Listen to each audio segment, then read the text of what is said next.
Olá pessoal, tudo bem? Dando continuidade ao nosso ensino remoto, nossa videoaula de hoje abordará um tema bem discutido nos últimos tempos, ou quase sempre dentro da área hospitalar. Na realidade, a gente não vai entrar específico hoje em algum conteúdo voltado para a área da administração, mas sim uma reportagem que já tem aí uns 5 anos, mas ela continua sendo atual. Na realidade, a gente vai falar um pouquinho sobre esse conflito na área da saúde, né? Dessa má gestão, né? Dessa má administração dentro dos hospitais, né? Que provocam conflitos para a sociedade, né? Então, o nome da reportagem é Médicos Fantasmas do SUS são alvos da investigação. A gente já vê que pelo título da reportagem, na realidade ela já aborda um tema bem complicado, ou seja, voltado para a área da corrupção, né? Se eles estão sendo investigados é porque alguma coisa fizeram, né? E com certeza a gestão hospitalar está envolvida dentro desse processo. Então aqui fala, os médicos chegam, batem um ponto na entrada e vão embora.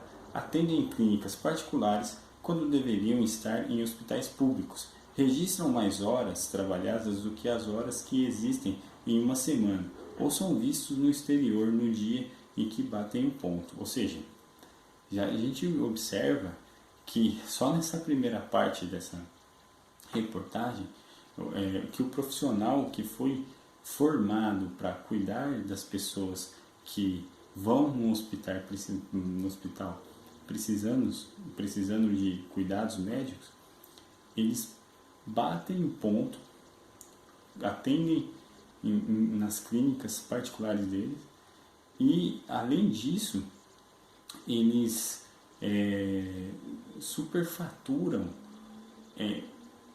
o ponto, ou seja, fazendo que estão trabalhando mais horas do que na realidade trabalham, né, dentro de uma carga horária semanal.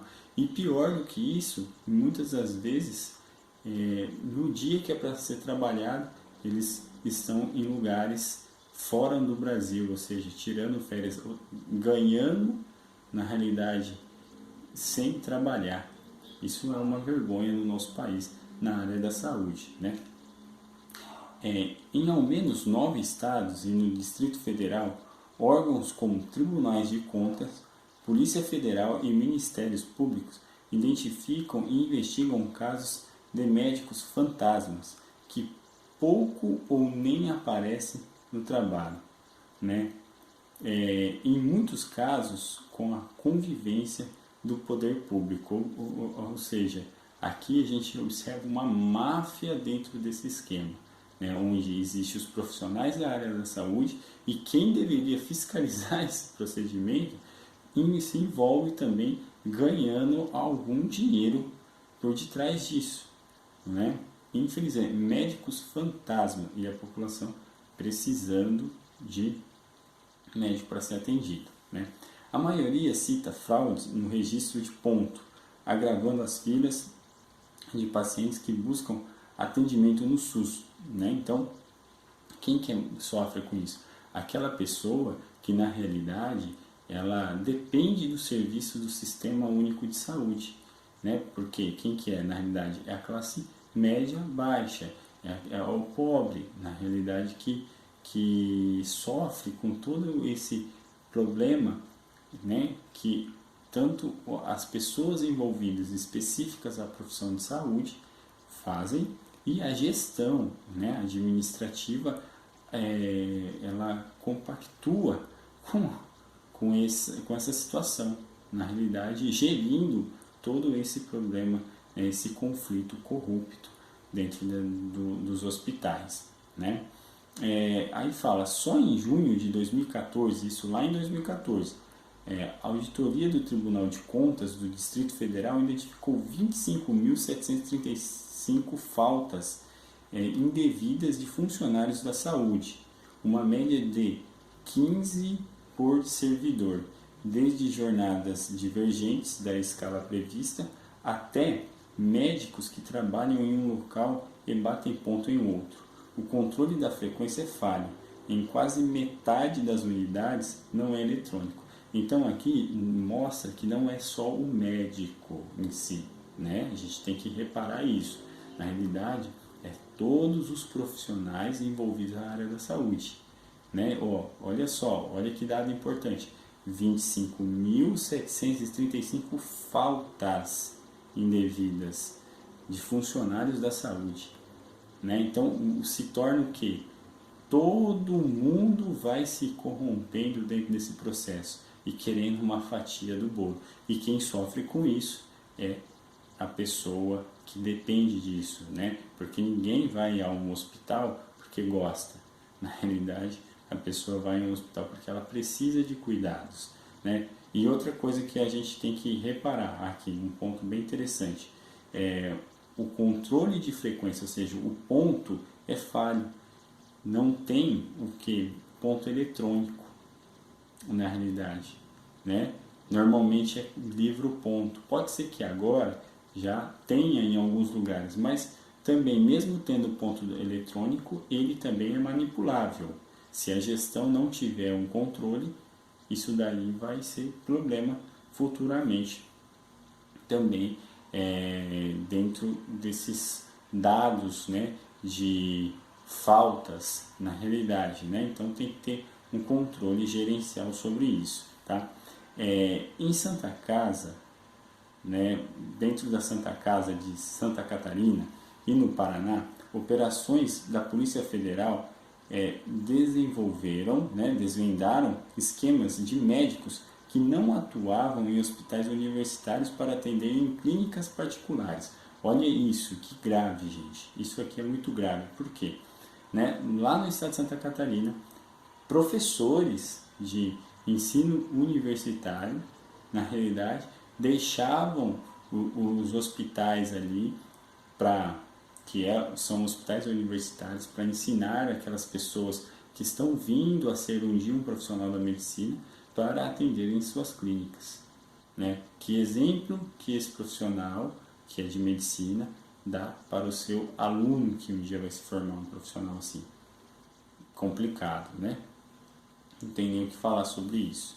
Em junho, né, de 2014, 27 médicos do Hospital Universitário Catarinense foram indiciados sobre a suspeita de fraudes nas folhas de ponto.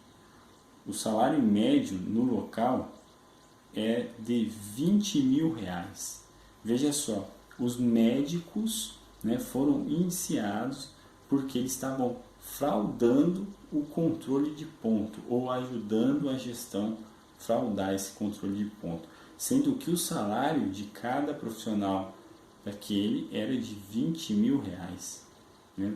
R$ 20.000 é um salário que acho que talvez todos nós queríamos ter, né? E o cara quer ganhar mais e mais ainda. Veja só que grave, né, que a gente está abordando, se aprofundando dentro dessa reportagem. A Polícia Federal identificou um médico que estava em viagem à Europa no mesmo dia que bateu o ponto. Olha só, se ele estava em viagem, como que ele bateu o ponto? Alguém bateu para ele, né? Outro registrou 169 horas trabalhadas em uma semana, algo impossível, mesmo se ele trabalhasse 24 horas por dia. Ou seja, eles estavam superfaturando, né, o controle de ponto. Na realidade era o médico só? Não. Eram várias pessoas envolvidas dentro desse processo. E a gestão administrativa hospitalar estava dentro desse contexto. Não tem, sem dúvida, né, na realidade. No Paraná, 10 médicos do Hospital de Clínicas, ou seja, das clínicas da Universidade Federal do Paraná, com frequência média de 7% e salários de R$ 4.000 a R$ 20.000, foram indiciados há 2 meses, ou seja, por 2 meses, sob suspeita de descumprir a carga horária. Então, os médicos, né, que ganhavam aí, em média de R$ 4.000 a R$ 20.000, fazendo coisas erradas, né, o Ministério não teve como a fiscalização iniciar, né, ou seja, perceberam, né, deu muito na cara que eles batiam um ponto, não atendia, faziam coisas fraudulentas, né? As fraudes nas folhas de ponto, com entradas e saídas falsas, foram descobertas após a auditoria da Controladoria Geral da União. Então, aí teve uma fiscalização e descobriram toda essa fraude. E aí vem outro caso, né? Improbidade. Aqui próximo ao estado de São Paulo, nessa mesma reportagem, trata assim: em Presidente Prudente, a promotoria filmou médicos que entravam em uma unidade de saúde, batiam um ponto em frente à sala da administração e iam embora. Isso próximo à nossa região aqui, de Ourinhos, né? Ou seja, eles batiam ponto, foi filmado isso, batiam ponto e iam embora. Iam para onde? Iam para as clínicas. E a sociedade precisando de médico, correto? Que vergonha isso, que profissional é esse, né? O secretário municipal de saúde, um administrador da unidade e 5 médicos respondem à ação por improbidade administrativa, ou seja, atos ilícitos, né, dentro dessas ações. A promotoria diz que a fraude era concedida pelos chefes. Ó, veja só, um ponto interessante. Como eu disse, não era só os médicos. Na realidade, era todo um pessoal envolvido, inclusive o administrador do hospital, a gestão hospitalar, né, que compactuava com essas situações, né? Aqui fala também, lá no ano de 2013, uma médica do SAMU de Ferraz de Vasconcelos, na Grande São Paulo, foi presa em flagrante sob suspeita de usar dedos de silicone, olha só que gravidade, né? Para fraudar o ponto biométrico de 11 médicos, ou seja, falsidade ideológica ela estava cometendo, isso é crime, né? E de 20 enfermeiros, 11 médicos e 20 enfermeiros que não compareciam aos plantões. Olha que grave isso, né?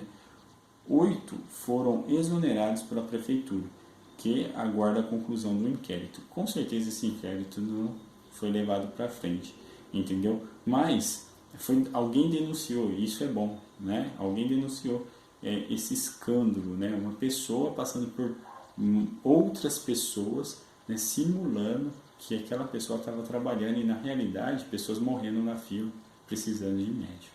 Olha só que erro, né? Tanto do profissional como da gestão administrativa e pública do município, né? Aqui também fala que a fiscalização do TSU, Tribunal de Contas da União, em 116 hospitais do país, lá no ano de 2013, 2014 e 2015, apontou fraudes em outros estados, incluindo Goiás, Pará, Paraíba, Pernambuco e Mato Grosso. Tá? O órgão apontou que em Goiás, por exemplo, gestores, olha só, voltado à área administrativa, gestores permitem ou permitiam que os profissionais realizem outras atividades durante sua jornada de trabalho, sendo convocados caso haja necessidade. Então a pessoa ela é vinculada àquele hospital ou posto de saúde ou uma UBS assim, e só que ela tem uma atividade fora dali. Então ela ia lá, batia o ponto, ia fazer outra atividade fora e deixava lá o trabalho. Olha que lindo isso. E os gestores apoiavam isso. Por quê? Porque existia um esquema de corrupção, claro, nítido isso, que todos ganhavam dinheiro, todos repartiam, né, o dinheiro em cima disso. Tá? Lembra da aula nossa de administração capitalista e humanista? Olha só, né? A gente nem vamos entrar em detalhe, que a gente já viu na última videoaula nossa, correto? O presidente da Federação Nacional dos Médicos, Otto Batista, afirma que os casos são isolados, mas acabam propostos por gestores para evitar perder profissionais insatisfeitos com os salários. Então, veja só, os profissionais eles ficam insatisfeitos com o salário e eles começam a fazer isso. E os gestores, por medo de perder esse profissional, que profissional? Se o cara não atende, ele vai embora, ele é profissional? Não pode nem ser chamado de profissional, gente. Né? E o gestor muito menos, correto? Sendo que o salário, independente do salário, se ele formou na faculdade como enfermeiro, técnico em radiologia, medicina, administração e com especialidade em parte de gestão hospitalar, ele tem que trabalhar naquele setor. Por quê? Porque as pessoas precisam. Ele formou para isso, ele formou para fazer a diferença na vida das pessoas e não ficar insatisfeito com o salário e então ele sai e dá lugar para outro. O correto seria isso, né? Mas é o que a gente observa, é o que mais acontece, tá? O médico que cumpre a carga horária reduzida tem a anuência da direção. Olha só, anuência aqui é a autorização da direção. De quem? Quem que é a direção? A gestão, né? Se for para imputar ao médico a responsabilidade, terá que imputar a quem propôs, diretor, secretário e também o prefeito. Então aqui há uma fala, né, da fiscalização em si, que todo mundo está envolvido nesse processo e todo mundo tem que pagar por isso, não só o médico, com certeza. Entendeu? Não pode isentar ninguém aqui. A gestão num contexto está errado, né? O outro lado, né, a reportagem continua, tá? As administrações de hospitais e gestores de saúde negam que haja conivência com as fraudes de médicos na rede pública e dizem que buscam aperfeiçoar os sistemas de controle de frequência. Veja só, a administração tirou dela da reta. Falou, não tem nada a ver. Como que não? Se acontece tudo isso, é porque tem também, né? Porque deve também. Mas é muito fácil. O que o ser humano mais faz hoje em dia? Transfere a sua responsabilidade para outros. E ninguém assume o erro. Porque isso é um erro. E não é o erro de uma pessoa. É um erro de várias pessoas que estão envolvidas dentro desse processo, né? O secretário adjunto de saúde do Distrito Federal, senhor José Rubens Iglesias, diz que todas as suspeitas são investigadas e que até agora, ou seja, que naquela época, né, nenhuma fraude foi confirmada. Nenhuma. A própria reportagem já diz, mas nenhuma fraude foi confirmada, né? Estamos monitorando os atrasos e fazendo um levantamento dessa situação. Se foi até filmado, tudo isso não é prova, né? Brasil, gente, Brasil, né? Iglesias diz ainda que 86% das unidades de saúde do Distrito Federal tem ponto biométrico e que há processo aberto para comprar os equipamentos que faltam, mas não deu prazo, ou seja, naquela época falavam que 86%, mentira, não tem, não tinha e ainda tem hospitais, postos que não tem isso, tá? E também se tivesse não resolveria, porque quando, como eu disse, se a gestão está corrompida junto com os médicos, não vai adiantar nada, o sistema vai ser manipulado do mesmo jeito, tá? Não é isso que vai controlar, só é controlado quando se tem uma gestão eficiente dentro do processo, tá? A direção do Hospital Universitário Catarinense, né, lembrando lá da Santa Catarina, né, afirma que os casos de 27 médicos indiciados estão em análise preliminar pela reitoria da Universidade Federal de Santa Catarina, que vai decidir se abrirá processo administrativo disciplinar contra eles. Lembrando, eles deixavam de atender nos hospitais universitários e iam para as clínicas. Veja só, ainda estão pensando ou estavam pensando em abrir inquérito. Pô, gente, né? É um absurdo isso, né? Os médicos continuam no hospital, nada aconteceu. As penalidades disciplinares serão aplicadas se contestadas, né, as irregularidades no devido tempo e a depender do resultado do processo administrativo disciplinar, afirma a direção. Ou seja, não vai dar nada. E não deu nada. Tá? O Hospital das Clínicas da Universidade Federal do Paraná afirma que os 10 médicos iniciados respondem ao processo administrativo disciplinar e que as sanções serão aplicadas se comprovadas as fraudes. Eles não atendiam quando era para estar dentro do hospital, passando conhecimento para os residentes que estavam para formar, e ainda tem que ser provado, né? E se for provado, porque não tem provas pelo jeito, né? Eles alegam, aí que vão responder, né? Ser iniciado realmente e, e ser penalizado. É uma vergonha. Partindo para o final aqui, né, ele diz ainda que outros profissionais foram afastados por não cumprirem a carga horária e que o ponto eletrônico passou a ser usado por todos os médicos em junho. Se isso for verdade, beleza, mas, né, a gente sabe que falam e não fazem, né? O secretário da Saúde, Presidente Prudente, já voltando lá na situação do Presidente Prudente, Sérgio de Andrade, na época, diz que não houve consentimento para descumprimento das jornadas e que todos os médicos trabalharam e atenderam efetivamente todos os pacientes. Será mesmo? Se foi filmado que os caras estavam indo embora, né? Nem se fala.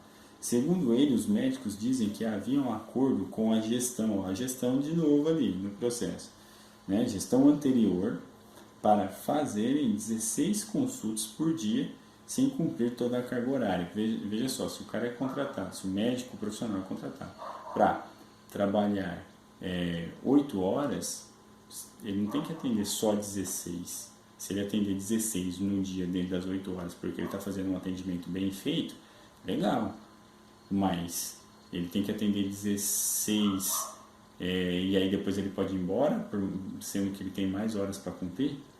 Isso é um erro grotesco e que, pior, a gestão autoriza tudo isso, né? Errar de forma consciente. Infelizmente, é o que mais acontece. Principalmente, a gente está dando um exemplo aqui do setor público, mas em outros setores também, né? O setor de saúde, mas outros setores também acontece, pessoal. Para finalizar, né?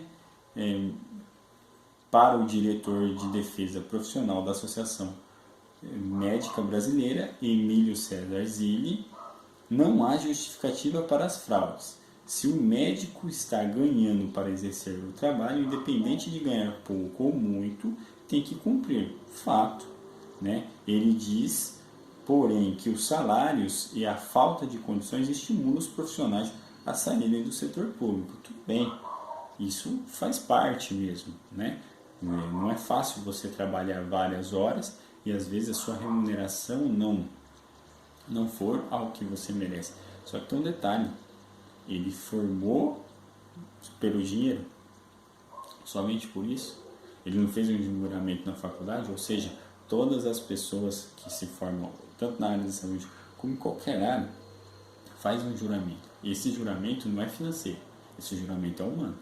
Então você tem que exercer a sua profissão dentro daquela carga horária e cumprir o seu trabalho, que é o que o secretário aqui disse, né? O diretor, né, de defesa profissional da Associação Médica, né? E por mais que a situação financeira não condiz com o que você merecia, mas você tem que fazer. E a gestão tem que gerir esse processo, não pode fazer uma máfia e compactuar com esses erros. É o que mais acontece, né? O que a gente observa hoje no Brasil, e a gente está vivendo isso nesse momento, né? A gente está vivendo um grave problema de saúde aí, devido a uma pandemia que dividiu de uma forma política dentro do nosso país. Eu não vou entrar nesse mérito, porque não é o condiz a aula, né? Só que o que acontece? A saúde já estava em colapso, né? A saúde brasileira já vinha com problema. E essa reportagem ela fala, né? A gente tem 5 anos dessa reportagem. Os problemas na área da saúde sempre existiu, não é agora que começou. Entendeu? Então, tudo que falam aí que olha, a saúde está entrando em colapso, a saúde já estava em colapso, sempre teve no Brasil. Por quê? Por causa dessas pessoas, né? E dos nossos governantes que fazem com que a saúde se torne um problema para as pessoas. E pessoas morrem por causa disso. Então, de vez as pessoas gerirem aqueles que trabalham dentro da área administrativa hospitalar, aquele médico que se formou para fazer a diferença para as pessoas, o enfermeiro, todas as pessoas envolvidas no setor da saúde e na parte administrativa, se fizesse o melhor, independente da remuneração e dos recursos que são encontrados, né? Talvez a gente não estaria sofrendo hoje. Claro, também teria que ter um apoio político, né? Coisa que nunca teve no nosso país. Então, essa reportagem que é de 2015, ela se torna atual em 2020 e ela vai se tornar atual em 2030, se nada acontecer, se nada melhorar. E ela vai se tornar atual daqui 100 anos também.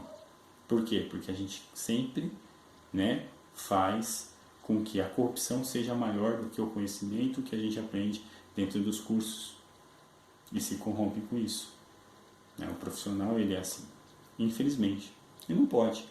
Se eu estudo administração, eu tenho que fazer o melhor para gerenciar esse processo e não acontecer e tentar resolver os problemas, ou criar alternativas que solucionem esses problemas, e instruir essas pessoas, esses profissionais envolvidos para que não faça isso, e que se esse profissional fizer, ele tem que ser punido, ele tem que ser exonerado do cargo, e não fazer tudo o que foi discutido dentro dessa reportagem aqui. Ah, não tem provas. Como que não tem? Ela bateu um ponto e ia embora, foi filmado, né? Então a gente tem que refletir nesse assunto, é isso que eu quero que vocês façam dentro desse tema, reflitam nesse assunto, né? Reflitam, porque vocês um dia podem ser um profissional que estão no meio do jogo desse daí, e aí você vai ter o seu direito de escolha, se é aquele profissional que aceita o que essa política suja num contexto geral faz, ou você vai ser aquele profissional que, independente dos recursos financeiros, dos recursos materiais que você tem, você tenta fazer o melhor sempre. É isso que a gente tem que refletir e entender nessa reportagem, né? Por isso que eu estou passando para vocês, para pegar o gancho da aula passada que a gente falou de administração humanista e administração capitalista, e também da parte que a gente já viu das organizações empresariais, da parte científica e num contexto geral, correto? E aí eu deixo para vocês duas questões, né? Uma questão fala o quê? Você acredita que essas atitudes acontecem devido à atual administração ser pautada conforme a influência do desequilíbrio do sistema capitalista? Fica para vocês, tá? E a segunda questão, que também é de vocês, para vocês refletir e responder: por que será que os profissionais, neste caso relacionados à saúde, tomam atitudes insanas que deterioram suas carreiras, manchando o nome da profissão, no qual prejudicam pessoas que compõem a sociedade? Ou seja, se você formou, ficou 4 anos, 5 anos na faculdade, 10 anos na faculdade, não sei, fazendo um curso técnico igual vocês estão fazendo, 1 ano e meio, sofrendo, olha como a gente está, né, tendo o nosso ensino assim de forma remota, né, tendo dificuldade para estudar com recursos.